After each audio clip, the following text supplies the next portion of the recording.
Hey everyone, John from Nintendo Life here, and do you ever wonder where the GameCube flaps go? Like, no Wii console has them.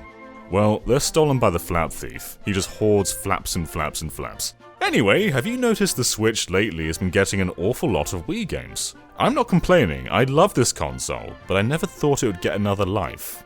The Wii is so different to other platforms, and when you look at these games on a game-by-game basis, the question isn't can you port these games, but rather, should you? And for a regular controller, the answer is probably going to be no.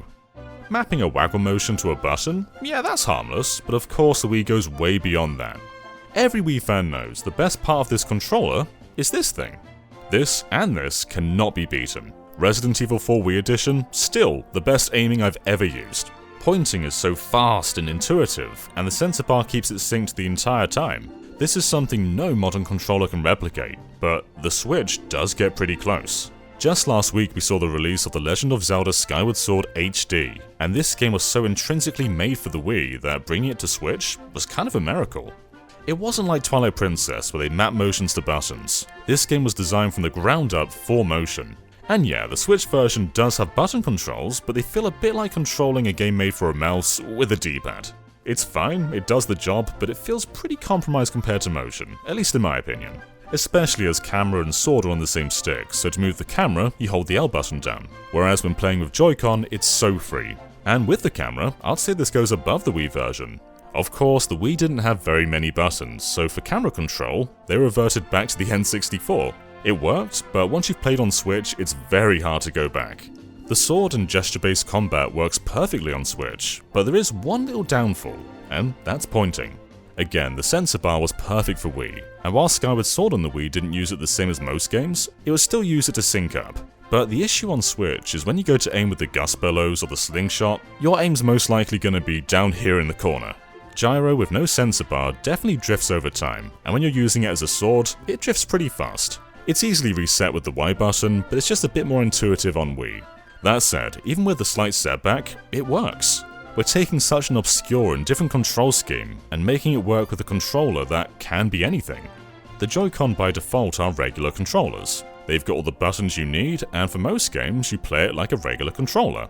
But the elegance is you can do this, and all of a sudden this is a Wii remote. It's not exact, but it gets really, really close. So close that a chunk of these games could come to the Switch uncompromised, and a few of them already have. Part of Mario 3D All-Stars was, of course, Super Mario Galaxy. This game was never crazy motion heavy, but you can play it just like you did on the Wii. Shake to spin, shake to spin. Point to collect star bits, point to collect star bits. That's it, and it works near flawlessly. And if you want to, you can ditch the shake entirely and press Y to spin. So then we have the pointing. Does this desync like Skyward Sword? Yeah, it does. You're not pointing at the screen the entire time, so it's not really a problem. You just press R to sync, and there you go. It can make levels like this a bit less precise than the Wii, but it's usually fine for short bursts. Where the game gets compromised though, is when you use no motion at all. Pro Controller? That's fine, pointing works the exact same way as the Joy-Con, but handheld mode is a bit finicky. Instead of pointing, which granted would be unintuitive on a train or something, you use the touchscreen. It doesn't break the game, but it's just not as good. Part of the joy of Mario Galaxy is you can point while doing everything else. You can move around and jump, all while collecting star bits, but using touch, you can't really do that. Something's gotta give. Maybe the right stick could have been the cursor, but still, same problem. It would be slow and sluggish, and you still couldn't jump. But when playing the game like you would on the Wii, it's right at home on the Switch. Both Joy-Con and Pro Controller work so well. And speaking of the touchscreen, there's another game that does this, and this one was a launch title for the Switch, World of Goo. This was probably WiiWare's most important game. It was so tightly knit to the Wii's legacy, and pointing was perfect for this game. Now this was also on PC and mobile, so these control schemes make a lot of sense, but this game never came to other consoles. Understandably, because it wouldn't be very good. Now this is a funny case because the touchscreen works incredibly well. You just drag and drop. But this is the most pointer-reliant game so far, and when playing with a single Joy-Con, it just doesn't work quite well enough. Look how quickly it desyncs. Again, you can recalibrate really easily, but it's just a bit of a hindrance. I still played through the entire game like this, and I had fun, but some games just don't quite work well enough on the Switch. If it's a game with some pointer elements, they usually work fine, but if it's entirely the pointer, not so much. I wish it were time for a Sin and Punishment port, but it probably wouldn't work very well. Same for games like House of the Dead. They could come, and the Switch is even getting a remake of the first one, but I can't see the pointing being that good. That's gonna drift the entire time. But there are more Wii games that can work, and are working. No More Heroes 1 and 2.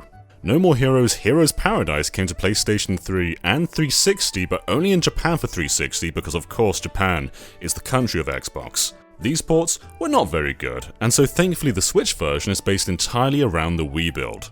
They're 60 FPS, they're entirely uncensored, which in Europe on the Wii, there was no blood, it was very weird, I don't know why. But most importantly for this topic, you can play it just like you're playing on the Wii. All the motion's entirely intact, and if you want to, you can play with buttons. Works fine both ways, this game was never a crazy motion-intensive game, so this one's just completely uncompromised. Runs better, is more stylish, and it just plays like you remember it playing. Really good port of both games. Then we have Xenoblade Chronicles Definitive Edition, the Wii's defining RPG. However, on Wii, this was bundled with the classic controller, which kinda tells you everything. This game didn't use motion, so bringing it to Switch loses nothing. Same with the upcoming Sonic Colors Ultima Edition. This game also supported the classic controller, and it was the best way to play in my opinion. Unlike Secret Rings and Black Knight, Sonic Colors wasn't on the Wii for motion, it was on the Wii for the Wii's audience. Just like Xenoblade, nothing is going to be lost coming to Switch. We also have Banana Blitz HD, which is a really weird one. I wouldn't call this one a great game, but back on Wii, you control it entirely with tilt. Switch is capable of that, but there's absolutely no motion options. It went from an average motion game to an average stick game. On Wii, there were 50 minigames, whereas on Switch, they cut 40 of them, there's now just 10. This was most likely because of motion, and because they weren't very good. But here we are in 2021 with ports of Skyward Sword, Sonic Colors, Mario Galaxy, No More Heroes, World of Goo, Xenoblade Chronicles, and Super Monkey Ball Banana Blitz. Some of these, like Sonic and Xenoblade, of course, they make sense. But the other ones are pretty motion heavy, and the fact they exist on the Switch is incredible. There's been a trademark for a while for Klonoa Encore, and the Encore series just got a Twitter account. So could this be the next Wii remaster?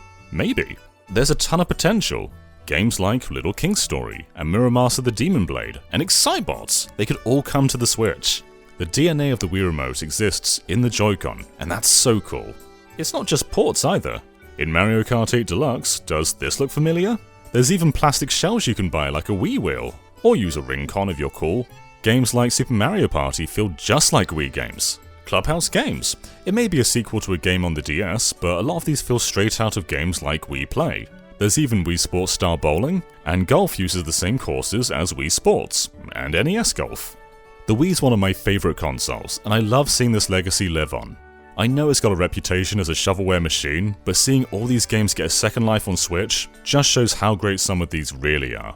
So what's your favourite Wii experience on the Switch, and what other Wii games do you want to see? Let us know in the comments below, and of course go to that subscribe button and waggle it around, and we'll see you next time. Bye everyone.